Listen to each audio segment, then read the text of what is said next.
श्रीप्रजापतिरुवाच नमः परायावितथानुभूतये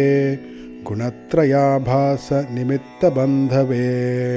अदृष्टधाम्ने गुणतत्त्वबुद्धिभिर्निवृत्तमानाय ददे स्वयंभुवे न यस्य सख्यं पुरुषो वैति सख्युः सखा वसन् संवसतः पुरेऽस्मिन् गुणो यथा गुणिनो व्यक्तदृष्टेस्तस्मै महेशाय नमस्करोमि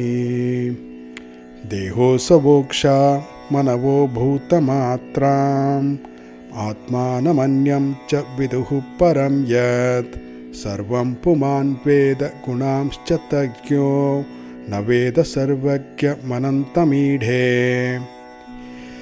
यदोपरामो मनसो नाम रूपस्य द्रष्टस्मृतिसम्प्रमोषात् य ईयते केवलया स्वसंस्थया हंसाय तस्मै शुचिसद्मने नमः मनीषिणोऽन्तर्हृदि सन्निवेशितं स्वशक्तिभिर्नवभिश्च त्रिवृद्धिभिः वह्निं यथा दारुणि पाञ्चदश्यं मनीषया निष्कर्षन्ति गूढम् स वै ममाशेषविशेषमाया निषेधनिर्वाणसुखानुभूतिः स सर्वनामात् स च विश्वरूप प्रसीदताम् अनिरुक्तात्मशक्तिः यद्यन्निरुक्तं वचसा निरूपितं दियाक्षभिर्वा मनसोत यस्य मा भूत्स्वरूपं गुणरूपं हि तत्तत् स वै गुणापाय विसर्गलक्षणः यस्मिन् यतो येन च यस्य यस्मै यद्यो यथा कुरुते कार्यते च परावरेषां परमं प्राक्प्रसिद्धं तद्ब्रह्म तद्धेतुरनन्यदेकम् यच्छक्तयो वदतां वादिनां वै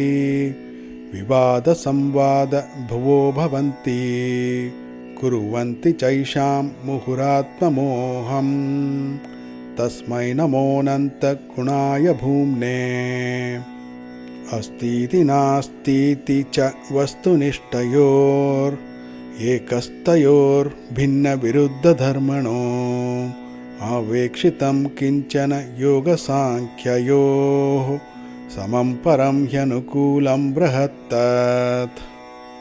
योऽनुग्रहार्थं भजतां पादमूलम् अनामरूपो भगवानन्तः नामानि रूपाणि च जन्मकर्मभिर्भेजे समह्यं परमः प्रसीदतु यः प्राकृतैर्ज्ञानपथैर्जनानां यथाशयं देहगतो विभाति यथानिलः पार्थ ममाश्रितो गुणं स ईश्वरो मे कुरुतां मनोरथम्। हरे कृष्ण कृष्ण कृष्ण हरे हरे हरे राम राम राम हरे हरे।